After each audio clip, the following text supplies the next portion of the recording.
Good afternoon, and thank you so much for joining us. Today's program with Dr. Johnnetta Cole and Dr. David Driskell is something that all of us at the Bowdoin Museum have had circled on our calendar for months. We are so grateful that Dr. Cole and Dr. Driskell have ventured north from Washington to Brunswick to be here today. For the past 3 months, as you know, the museum's upstairs galleries have been beautifully transformed by Earth Matters, Land as Material and Metaphor in the Arts of Africa, an exhibition of African art created over the last 2 centuries, thoughtfully curated by Dr. Karen Milbourne of the Smithsonian's National Museum of African Art. Late last year, Karen was here on campus to speak with us about the exhibition. Today, we are honored. Indeed, we feel this is an extraordinary privilege that Johnnetta and David, 2 of this nation's most distinguished advocates for the arts, can be here. My job is to provide an introduction. That said, if I were to list all of their accomplishments, by the time I was done, we'd all be ready for supper. So therefore, let me touch briefly upon some of the main points that I think will interest you. First, Dr. Cole. Since 2009, Johnnetta Cole has served as the director of the Smithsonian's National Museum of African Art. She also serves on the Scholarly Advisory Board for the Smithsonian's National Museum of African American History and Culture, the construction of which will be completed on the National Mall in Washington later this year. Cole has had a long and distinguished career as an educator. Before joining the Smithsonian, she served as the president of Spelman College and Bennett College for Women. She was the first African-American woman to serve as president of Spelman College and is the only person to have served as president of these 2 historically black colleges for women. She's also Professor Emerita at Emory University, from which she retired as Presidential Distinguished Professor of Anthropology, Women's Studies, and African American Studies. Her accolades are too long to list, though let me point out that she has been awarded 68 honorary degrees to date and is the recipient of numerous awards, including, and I'll just name a couple, the Radcliffe Medal, the Eleanor Roosevelt Val-Kill Medal, the Alexis de Tocqueville Award for Community Service from the United Way of America, the Joseph Prize for Human Rights presented by the Anti-Defamation League, and the Uncommon Height Award from the National Council of Negro Women, among many others. In 2010, Ebony magazine listed her among the 100 most influential African Americans. I could go on, but let me simply round out Jonetta's introduction by saying that she has served as a thoughtful mentor to countless young women and men over the years, including Anne and me. Johnnetta is currently serving as the president of the Association of Art Museum Directors, and Anne and I have enjoyed seeing her at these meetings and are so grateful for her wise counsel and enthusiastic support. Now to David Driskell, who to many of us here today needs no introduction. David C. Driskell is the Distinguished University Professor of Art Emeritus at the University of Maryland, College Park. Some of you may remember that in 1973, David served as a visiting faculty member here at Bowdoin. During that year, he worked with the staff at the Bowdoin Museum to develop one of his first ever solo museum exhibitions. Several years later, in 1989, he returned to Bowdoin, where he received an honorary degree from this college. It's also worth pointing out that his biography, David Driskell, Artist and Scholar, from 2006, was authored by Dr. Julie McGee, class of 1982, a former Bowdoin student and faculty member who now serves as a curator of African American art at the University of Delaware Museum. David is one of the world's leading authorities on the subject of African American art and one of the most acclaimed artists of his generation. Born in Georgia, he completed the art program at the Skowhegan School of Painting and Sculpture here in Maine in 1953. Trained as a painter and an art historian, he works primarily in painting, collage, mixed media, and printmaking. David began his teaching career at Talladega College in 1955. In addition to teaching at Bowdoin, he has taught at Howard and Fisk Universities, the University of Michigan, Queens College, and Obafemi Awolowo University in Nigeria. He joined the faculty of the Department of Art at the University of Maryland, College Park in 1977. In 1995, he was named the Distinguished University Professor of Art and taught there until his retirement in 1998. In 2001, the University of Maryland established the David C. Driskell Center to honor his contributions as an artist, art historian, collector, curator, and scholar. The recipient of numerous fellowships, awards, including 3 Rockefeller Foundation Fellowships and a Harmon Foundation Fellowship, David has received 13 honorary degrees, doctoral degrees in art. While teaching at the University of Maryland, he maintained an active career as a practicing artist, teacher, curator, collector, arts administrator, and art consultant. He has lectured across the globe, and his works are included in major collections of art museums throughout the world. Among his most important exhibitions as a curator is 2 centuries of Black American art, 1750 to 1950, which he curated in 1976 and serves today as the foundation for the field of African American art history. In 2000, he was honored by President Bill Clinton as one of 12 recipients of the National Humanities Medal. There is so much more to say, but I'd rather you spend our time together listening to them. For we are so grateful that they are here. We want to thank all of you for being here, and without further delay, please welcome to the stage Johnnetta Cole, David Driskell, and the moderator of today's conversation, Ann Goodyear.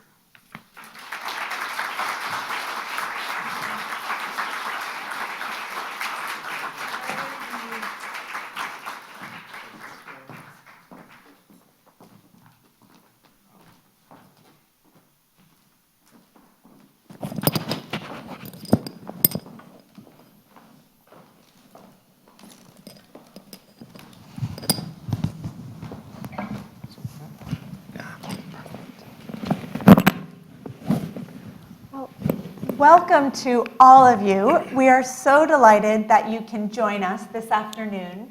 And as the lead up to our formal program was unfolding this afternoon, and we saw lots of people embracing one another, having conversations, greeting old friends, we were reminded that both Dr. David Driskell and Dr. Johnnetta Cole are already a part of our community in such important ways. And so we really look forward this afternoon to an opportunity to continue this conversation among friends. And as you know, the occasion for convening this conversation is the wonderful exhibition that the Bowdoin College Museum of Art has been fortunate enough to borrow from the National Museum of African Art in Washington, Earth Matters, Land as Material and Matter in the Arts of Africa. It is an exquisite exhibition. We were delighted that curator Karen Milbourne could be with us in the fall. We've had wonderful programming connected with the exhibition since that time. And today we have an opportunity to think a little bit about the larger significance of that exhibition. And what we would like to do today is to ask Dr. Driskell and Dr. Cole to begin our conversation by each offering some thoughts about their own engagement with the arts of Africa, the continent of Africa. And from there, we will engage in a brief conversation among the 3 of us, maybe about 20 minutes or so, just to put some thoughts out on the table. And at that point, we'll open up the conversation to the audience. So please hold on to your questions, jot your questions down, because we're very much looking forward to a large and engaging conversation with all of our friends. So thank you again. And I think on that note, Johnnetta, we may turn to you and ask you if you would mind leading us off today with some thoughts about your own connection to the continent of Africa and the arts of Africa in all their diversity?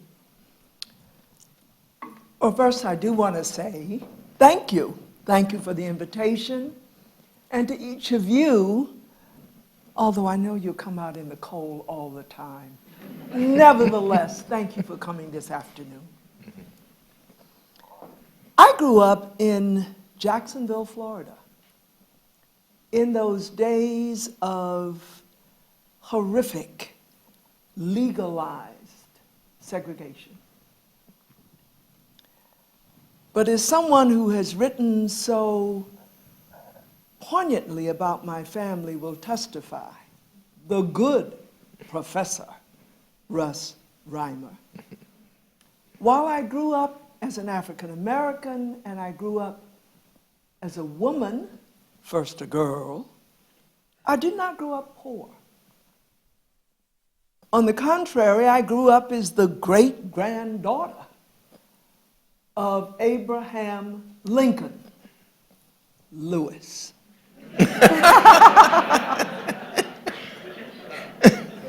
A name that many an African-American man during that era carried.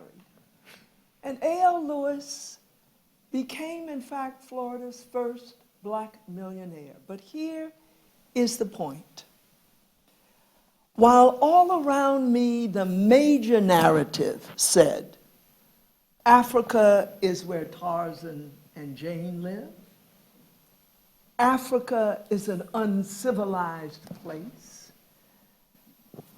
A.L. Lewis knew better and insisted that those of us close to him would know better.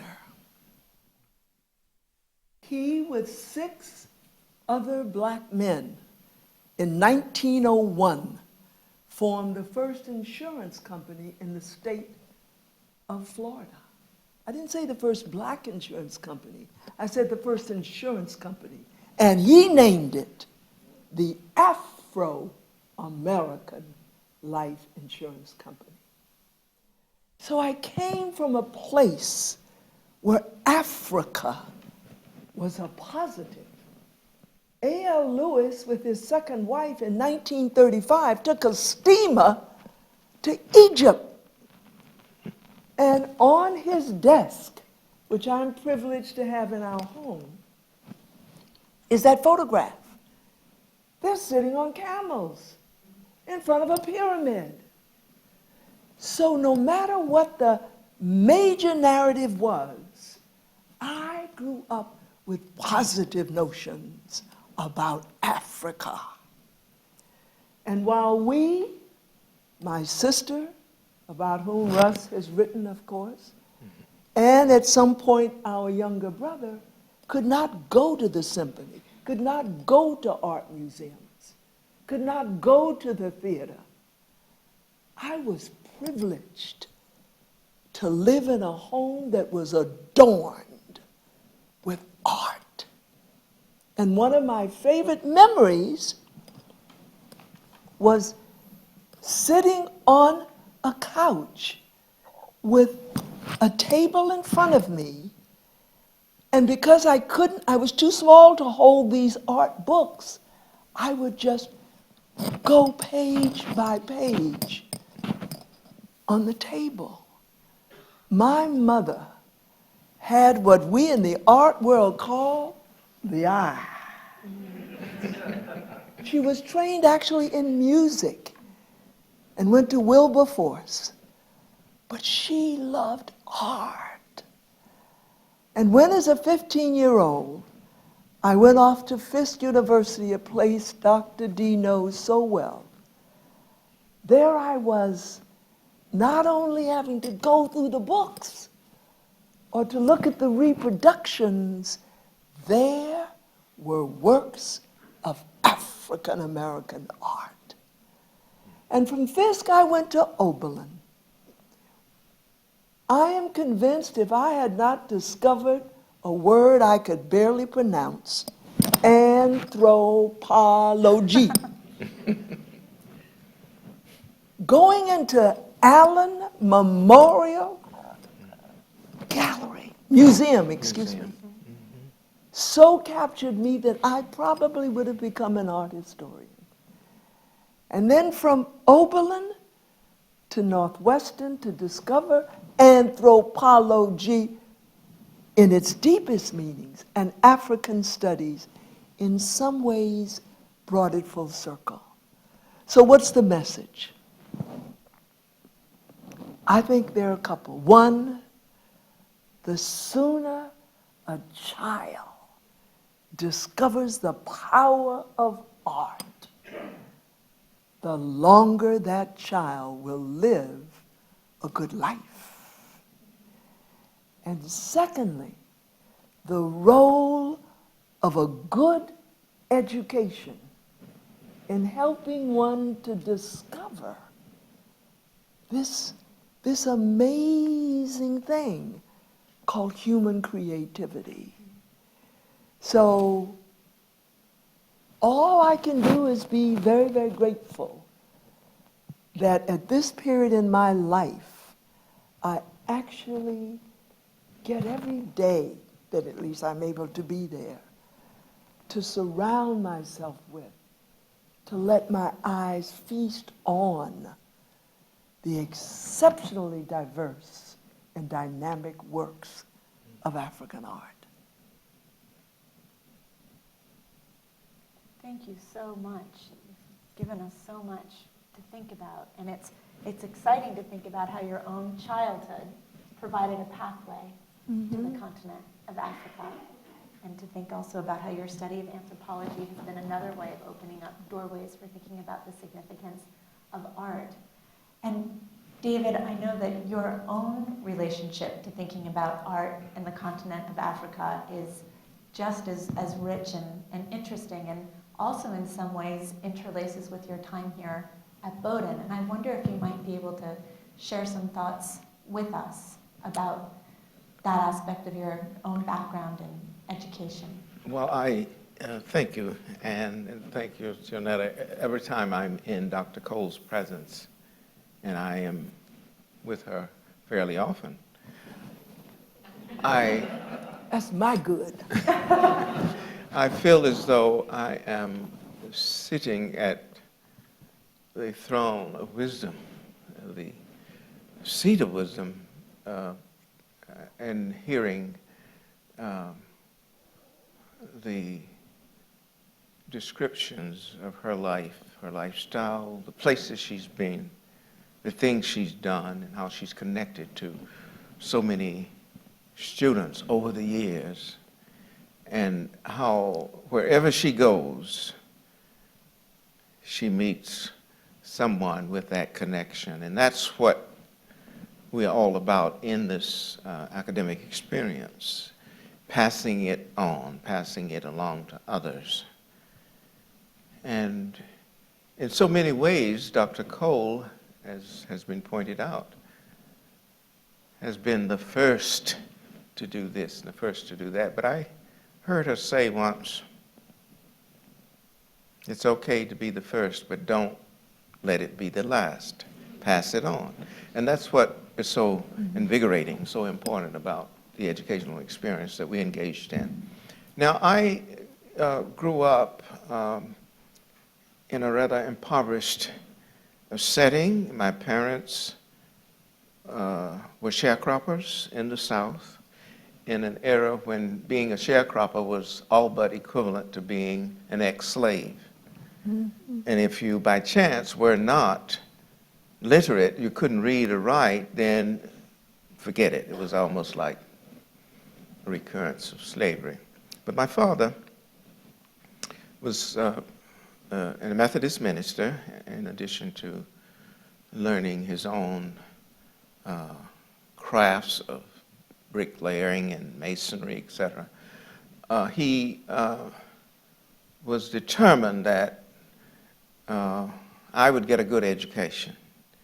And we sharecropped until I was 13 years old in Appalachia, in the western part of North Carolina. And when I had this fervent desire to learn. I recall when I was in the 5th grade, he gave me a book to read called The Basic Teachings of the Great Philosophers by Mr. Frost. And I was exposed to Aristotle, Plato, Socrates, and even more modern and contemporary writers. Now, I didn't know what that was about, and I didn't really understand why he did that, because he was not a learned man. But as I get older, I understand that he was challenging me to move beyond the conditions in which I found myself. And we eventually, he saved enough money for us to buy land. We bought 13 acres of land down from in Rutherford County, Cleveland County, down from the Blue Hills, the hills of the Blue Ridge Mountains. And I attended a 4-room segregated high school, 35 miles from where I lived, and we had to be bused there every day, a total of 70 miles there, back and forth. And I passed about 5 beautiful edifices, big brick buildings. Ours was a little shanty building of wood and what have you, that the white students attended and had all of the accommodations that one would want for a modern education. But because of the color of my skin, I couldn't go there. But I did not want to become a farmer, as my father had a small farm, as I said. But he would say to me, okay, you don't want to be a farmer, but the way out of this is through education. And he insisted that I would pursue an education. And so, without prolonging that story, when I graduated from the little 4-room high school up in Rutherford County, in the fall of that year, I packed my little trunk with everything that I thought I would need for college, and including my report card, and went down to Kings Mountain, North Carolina, and boarded the train and headed up to Washington, D.C. And I had heard that Howard University was the capstone of Negro education. That's right. And so I wanted to go to the very best. So I showed up on my oldest sister. I had 2 sisters living in Washington. And I showed up at on my oldest sister's doorstep unannounced. And of course, she was welcoming, and my brother-in-law said, "Oh, good, you came to get a job." I said, "No, I came to go to college." And so the next day, I got on the streetcar, paid 13 cents, got on the streetcar, went up to Howard University. Howard University, they were on the quarter system, and they had been in session for 3 weeks at that time. And I arrived with my report card, going to college. And they looked at me as though I had come from another planet. But I say, and I said to the president of Howard just last week, I said, I may have a lot of criticism of Howard, but I love Howard University because they didn't call security, which I suspect they would do today. And so they said to me, "Young man, you don't just go to college, you have to make an application." And I said, "Well, I'm here, give me one." They said, "But school is in session, you have to come back next quarter." Well, I paid them no attention. I went on and started sitting in on classes. I'd say I was the first sit-in, not Greensboro, but. And I wrote home to my parents, and I said, "I'm in college." They believed me. They didn't have any money to send me. But make a long story short, I think the people at Howard University, founded by a Bowdoin man, Otis Oliver Howard, General Otis Oliver Howard, I think they saw something in me worthy of saving. And they allowed me to come back and forth, knowing that I wasn't supposed to be there. And so I did enroll in January of 1950. And I said, oh, I'm going to be a social scientist, I'm going to teach history, I'm going to do this, I'm going to do that. And then a year later, when I went over to the art department to take a course, it struck me that my teachers in high school had already said, you have a talent as an artist, but I had not pursued it in that manner. So I took an art course, and a gentleman by the name of James A. Porter came and looked at my drawing, and he said, I don't know your name. What is your name? You haven't seen you here before. And I said, David Driskell. He said, what is your major? And I said, history. He said, you don't belong over there, you belong here.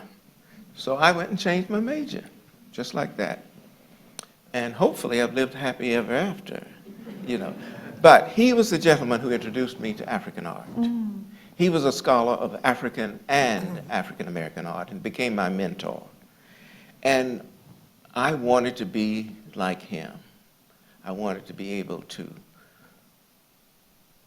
articulate, to teach, and to explain the beauty of African culture the way he was able to do it. And I recall taking a class from him when I was the only student in the class. Now, you know, they don't do that anymore. And he taught that class as though there were 100 of us there. He used his own textbook. And these people at Howard University at that time were so brilliant. Allen Locke, James A. Porter, James Herron. I could go on naming names that you would know. And they were somewhat, as I would say, earthbound at Howard, because mainstream institutions, Yale, Harvard, Princeton, those places, they didn't want African American scholars, and so they didn't hire them. So in many ways, it was like reverse segregation, but we had the very best.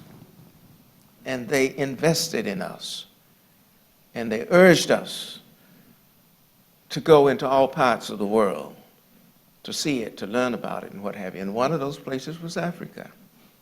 And so having taken the course with Porter, I dreamed of Africa. What is Africa to me? I eventually went first on the auspices of the State Department. I wanted to make a brief statement about that in my relationship to Bowdoin. And so I got involved by taking African art courses directly from Professor Porter. And he was influenced by all of the greats of the time. And from that, I charted my way into the profession, studying both painting and art history. And he said to me, he said, you have a good mind. You can't just stand behind the easel. You have to help us define the field. So I kind of felt like I was the anointed one. And he, of course, came to my aid whenever I was out there needing that kind of help. That's how I got into the... But I have a statement I want to make about Bowdoin, but you'll bring me to that. I may bring you to that right now. Oh. Well, I wrote something down that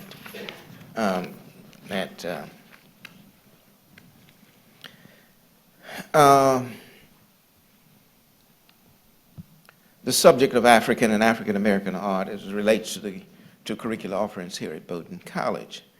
In the summer of 1972, I was invited here by Dean Orlin Robinson and President Roger Howell to come to Bowdoin in the spring of 1973 as a visiting professor of art from Fisk University in Nashville to teach a course in African and African American art in the Department of Art.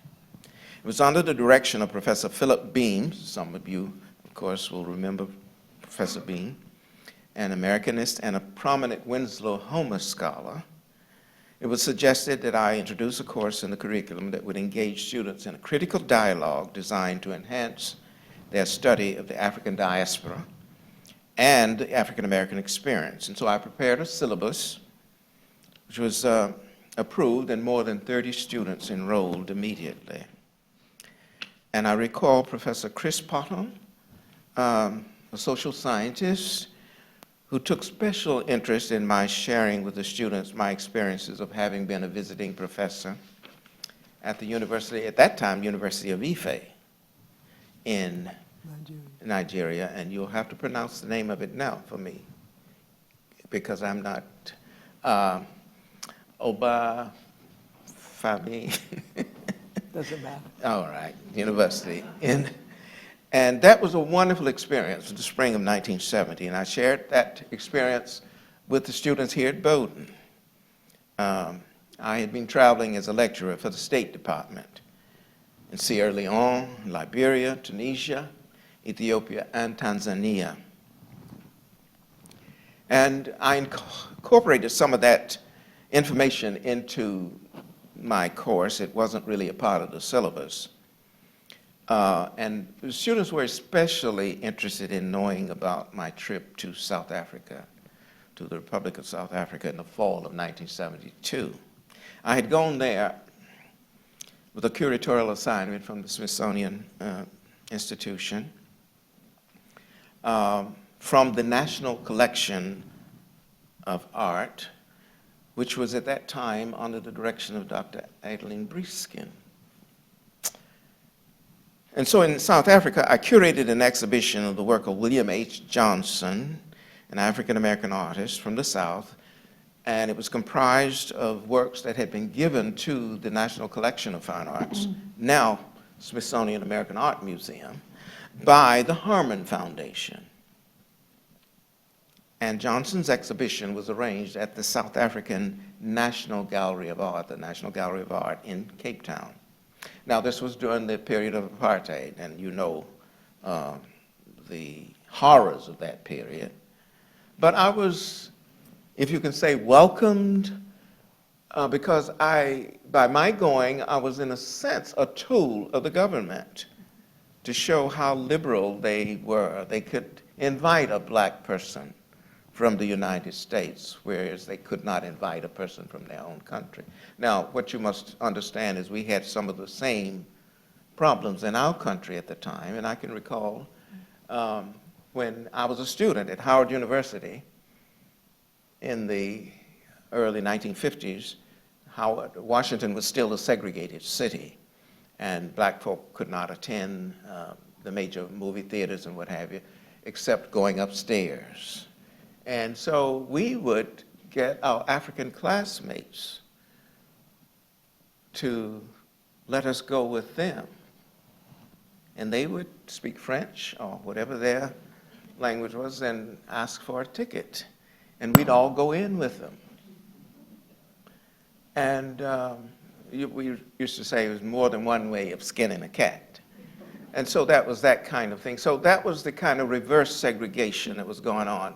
When I arrived in South Africa in 1972, I was put up in the very best hotel, the Mount Nelson, which was creme de la creme in every word, in every sense of the word.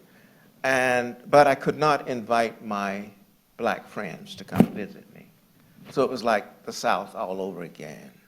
Our African friends could go to certain places in the South, and we couldn't go.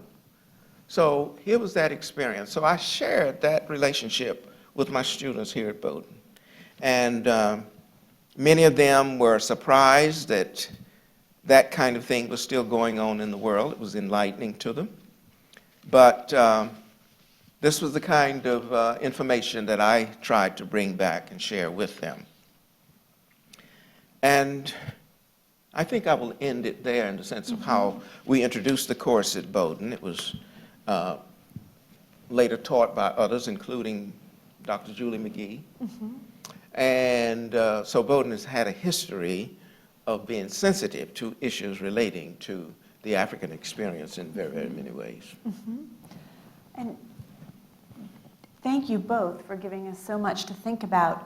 One of the things that I find extremely interesting about both of your stories of becoming engaged with the world of art, the world in general, is this question of the relationship between being African American and traveling to Africa, and African art and African American art.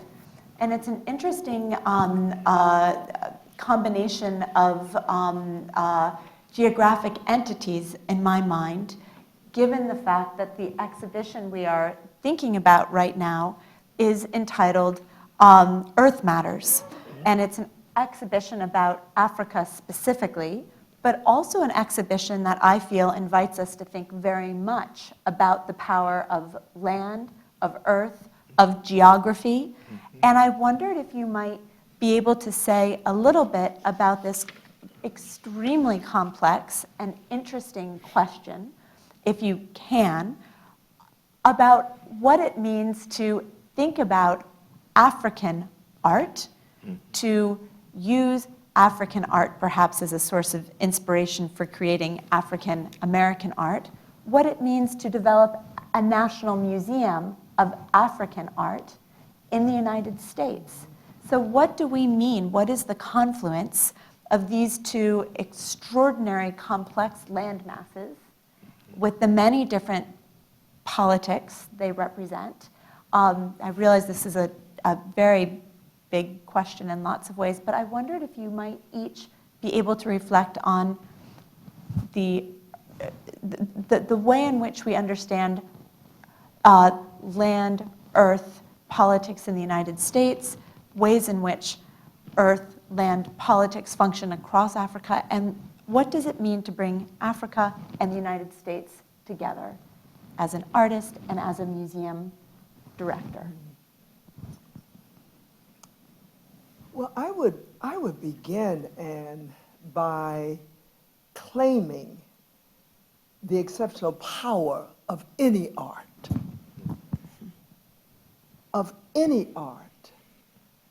to tell not a story, but to tell our stories. But what to me is so unusually powerful about African art is its ability to present us simultaneously with that which is held in common, or to use an expression I understand is very Bowdoin-ing, the common good, that which we share, the similarities among us, because we're referencing a continent that really is the birthplace of all of humanity. So if we just go back far enough, really doesn't matter our race, and we don't know what that really is anyway, at least we anthropologists don't. We know what racism is. It doesn't matter one's gender, one's sexual orientation, one's age, one's religion, one's physical abilities or disabilities. Go back far enough, we have descended from Africa. And I'm fond of saying the sooner white folk admit that they're Africans, the better the world's going to be. So when we talk about African art, we should not go very far without claiming our common humanity. But African art also has the ability to let us see the range, the diversity, the dynamism in our lives as reflected in our art. And among the many reasons that I think that Karen Milbourne has curated a remarkable exhibition is that we see that diversity in Earth Matters. So let me also say, and I'll bring closure with this, that this continent, which again presents us with the first, it is the first expression of us as humans. It is the first place of tools, the first place of language, the first place of art. It is the first place where we can feel our common humanity and ways in which we are different. And yet it is also a place that so reflects our ongoing struggles. While we can speak of Africa as the fastest growing economy on the face of the earth, are there, the fastest growing economies, we can speak of a place of unbelievable material riches, and yet it is a place of such stark inequalities in terms of wealth. It is a place where girls are still said not to be worthy as boys to go to school. It is a place where, in given parts of that continent, women are not assumed to hold up half of the sky. It is a place where attitudes about folk of LGBTQ communities are not progressive. And so, in a way, not only is, in my view, Africa a place of our common origin, it is a place of our common struggles. And art has the ability, without standing on a platform and preaching to us, to raise all of those questions. And I know I said finally, but here's the final. What Karen Milbourne does with Earth Matters is many things, but among the things that she does is to show us the common place of Earth in our lives. It is what we walk on. It is what we work on. It is what we fight about. It is what we dream of having. And she manages in this very complex exhibition with 5 themes to also help us understand the diverse ways in which artists from among those 55 countries look at art, commonalities and diversities.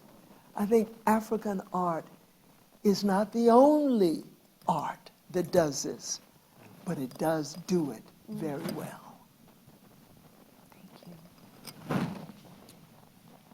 Well, how can I come after that? Thank you, Johnnetta.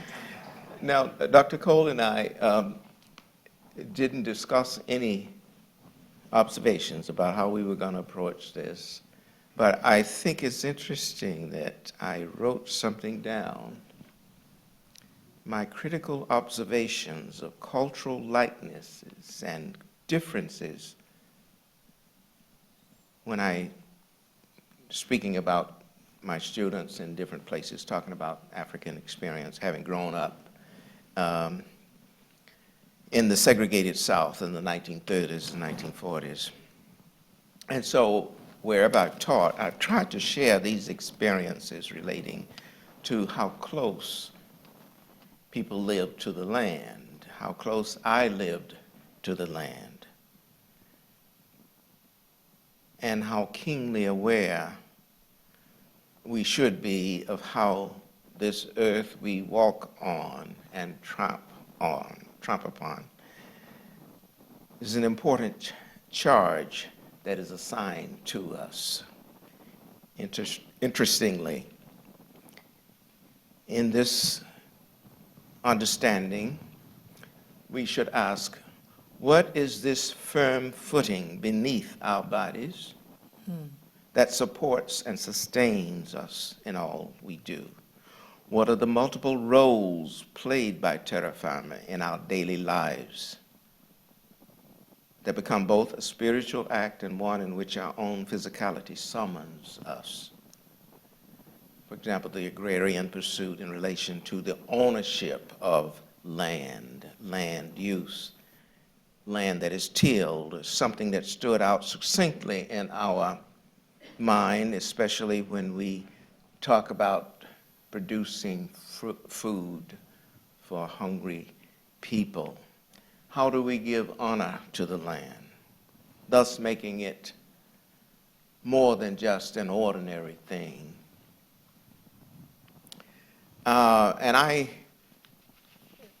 think by having grown up as a Southerner, there is a difference to be observed, especially if you lived on the land, in seeing what land means to you over and against what it means to somebody living in an urban community.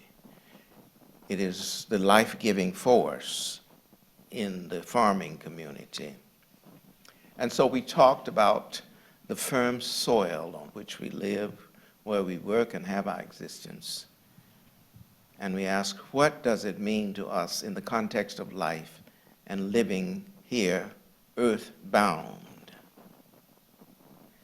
And in numerous subjects, and I've tried to integrate something of this nature into the various courses that I've taught on African art, but you can't really explain it in detail unless you go back to some of the ancient African ideas about land, sea, and air.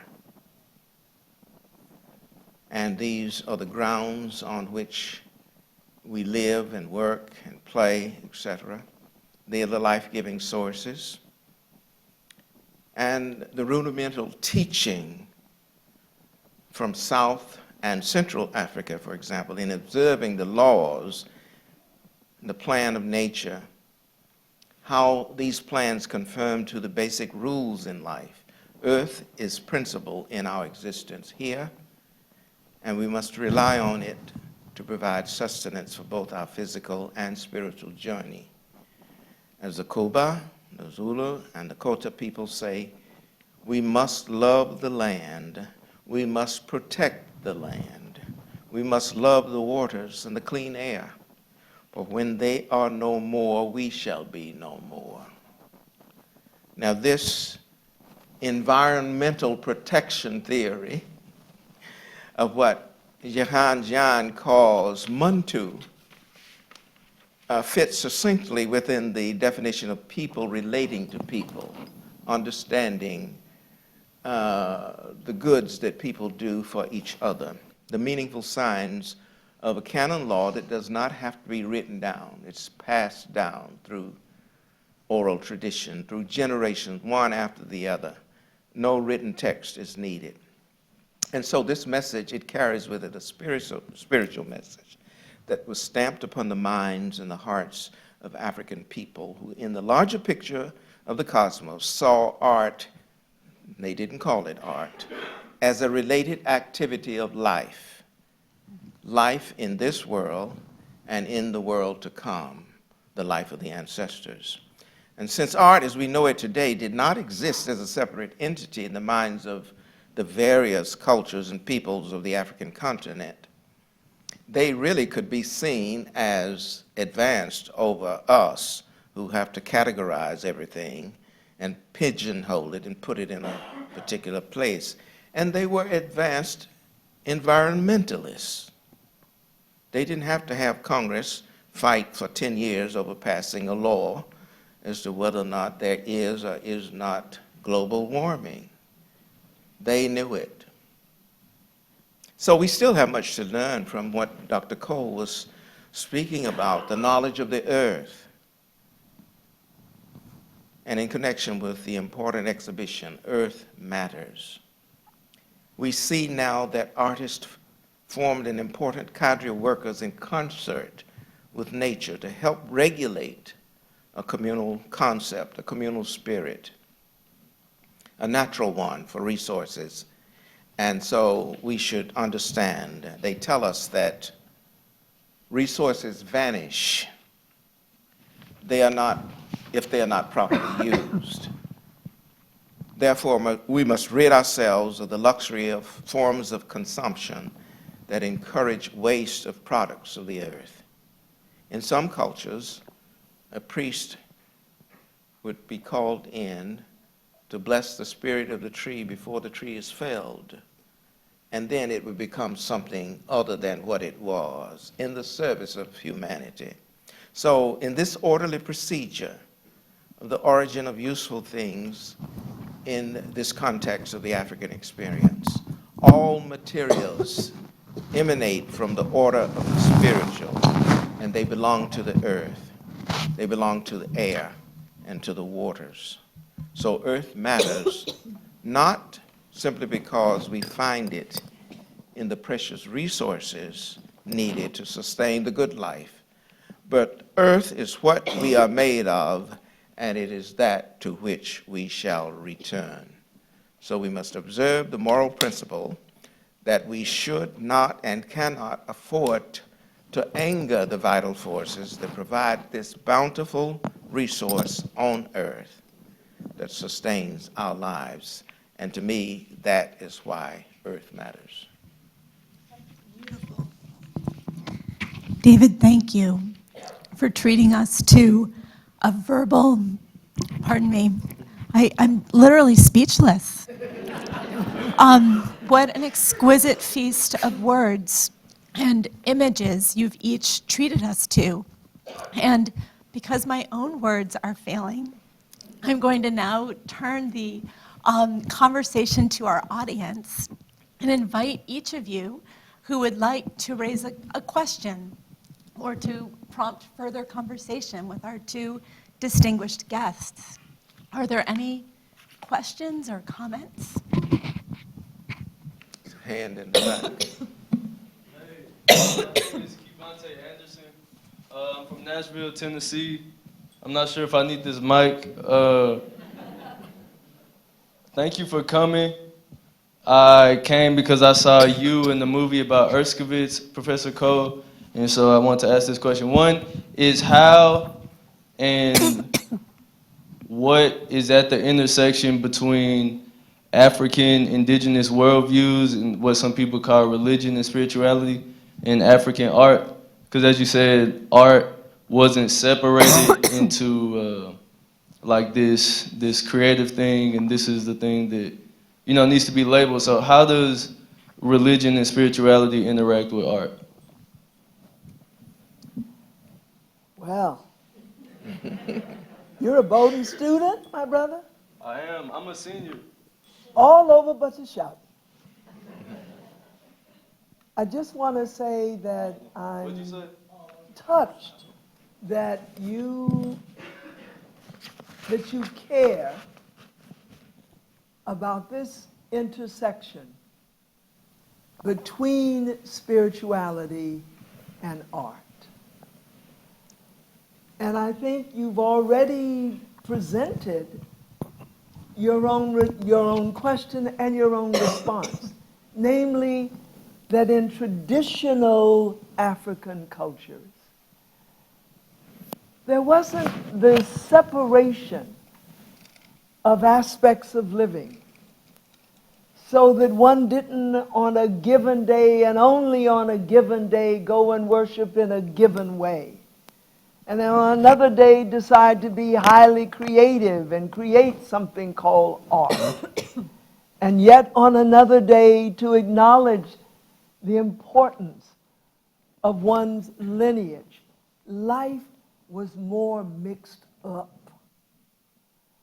And I think the question that your question begs is to what extent contemporary African art, and by the way, among Karen Milbourne's inevitable points is that when we separate the traditional from the contemporary, we are in reality taking a Western notion and putting it upon an African reality. but I will have to use these words because I don't have any others. So to me, the question that your question begs is, what about contemporary African art? Do we see that same fusion? Do we see that same intersectionality?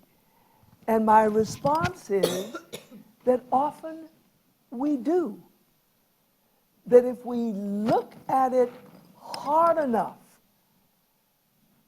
we're seeing in the works of people like a Yinka Shonabari, or like a Ellen Natsui, or like a Sakari Douglas Camp, that their feelings of all that is material and non-material are fused into something that we can call art.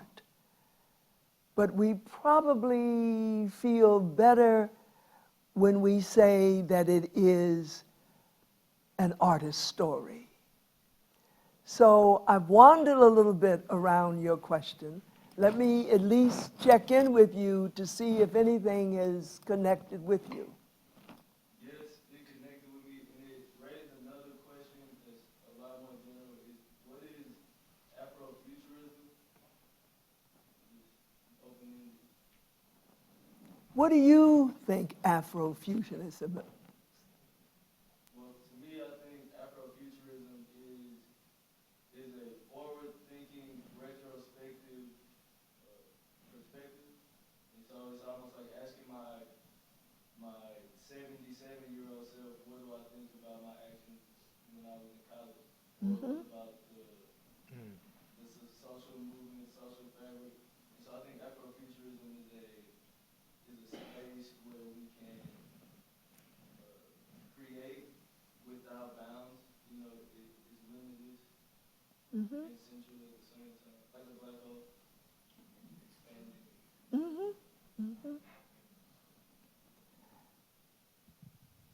This is a good place.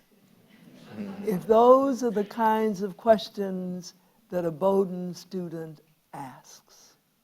Thank you. Thank you very much. Are there other questions, observations, reflections?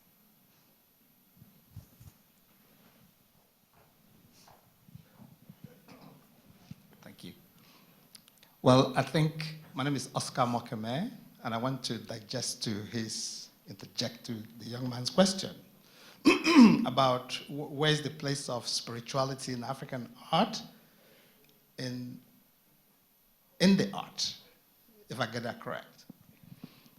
Well, within the African art, or what you call African art, like the doctors have said, there was no such a thing as art. None of what you call art existed in Africa because they were made to be tools designed to communicate ideas based on convention of whatever society that made them.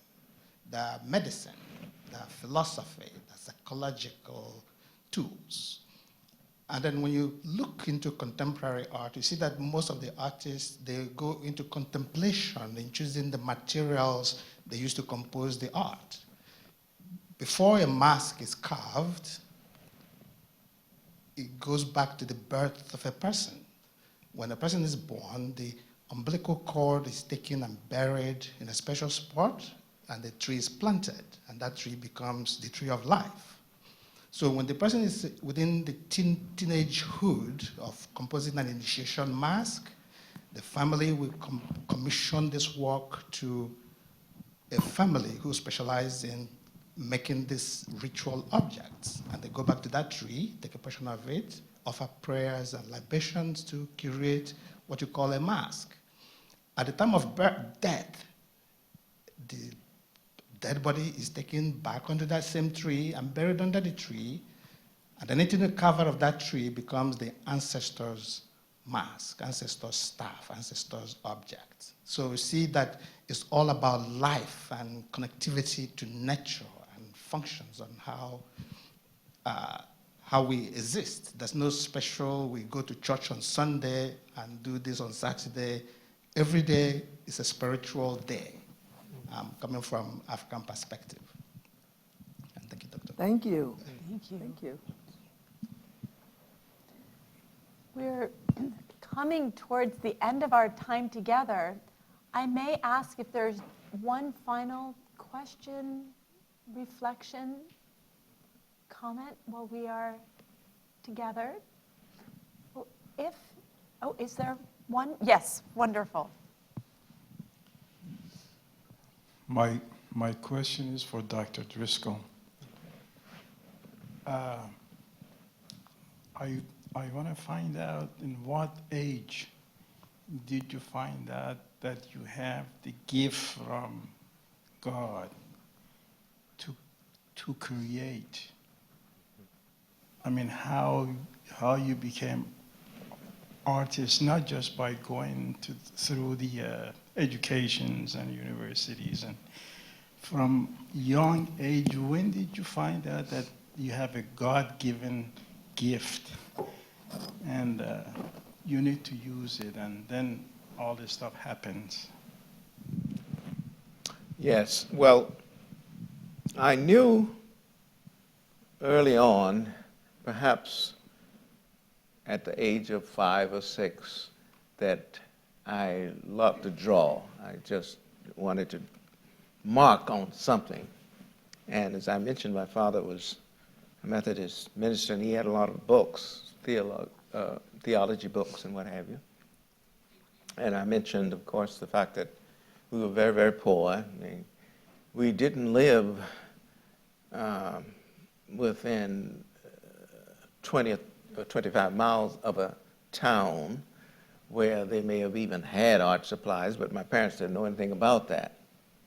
And so, as far as I can remember, I would get his theology books, and on the blank pages I would draw, and I would get a whipping afterwards. At first. And then I think he realized, well, that's not going to help the situation. This kid is just going to keep drawing. Didn't draw on the walls, because we didn't have wallpaper. We had newspaper on our walls that we had pasted to keep the wind from coming through and what have you. But I didn't draw on those newspaper walls. But we had, as I said, we had a small farm, and I had 3 sisters ahead of me, and I was the water boy. I would go back and forth to the spring. Does anybody know what a spring is? Okay. We didn't have a well, and there was no such thing as running water in Appalachia in those days, or electricity. Few people had generators, but that was as close as you came to it. So I would walk perhaps as far as from here to the library, to the spring down in the woods, and bring the water back to the field. And then as soon as I came upon a smooth place where there was sand, earth, or what have you, I would get a stick and sit down and start scribbling and drawing in the sand. And I think eventually my parents noticed that by the time I was of age to go to school, they started bragging on me to the teachers. David can draw. And so the teachers, of course, were happy to hear that, and so they had me drawing everything. And I remember in the 4th grade, I had to draw an entire book for the class called Sleepy Town Wakes Up. It was about health issues. I will not forget it, because it was arduous. It was a lot of work, but I did it. And the teacher actually presented it at the end of the year at what we called commencement. It had nothing to do with graduation. But all of the African-American schools in the county would come together at a schoolhouse, and in this case, they would always pick the best, the nicest little school. And we did have one nice school that was a Rosenwald school in our county. And I don't know if you know about the wondrous work that Mr. Rosenwald did, with a part of his budget from Sears and Roebuck. you know. He helped to establish schools for black children in the South. And we had one of those schools in Rutherford County. And it was about 30 miles from where we lived. And we were just so jealous of that school because they had running water and things like that, which we didn't have. So, and they had a little auditorium. So every year in the spring, all of the schools in the county, the African American schools, would take their art products to this school to be judged. And we would, prior to going, do our drawings. We'd make our airplanes out of shingles. We would make fruit out of clay that we would dig from the brook, paint it with enamel paint, and take all these things down. So it was a form of artistry, but not really the very best. But my teacher singled me out as the person who could do the drawing. And my parents, of course, would brag about it. And they said, David can draw. He can draw like so-and-so and so. And it kind of boosted my little ego. But as I said, I went to college with the notion that I was going to be a social scientist, a history teacher. And then having come in contact with the right people, it rekindled that creative spirit in me. And I started taking art courses and became interested. And that's how I moved forward. But I didn't have the luxury of what my grandchildren, my children had, of being able to have paints and watercolors of all sorts and paper, even canvases. I didn't have that luxury until I was an adult. What a beautiful note on which to conclude, to think about the encouragement along the way from teachers, from parents, from members of our community.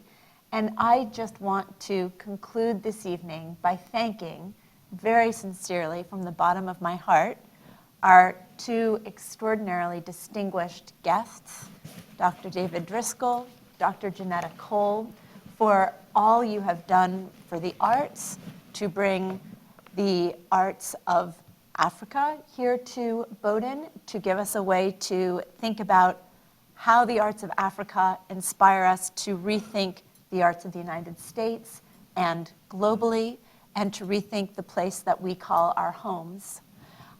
Thank you for an extraordinary evening. Thank you to our audience for being part of it. And we look forward to much more to come.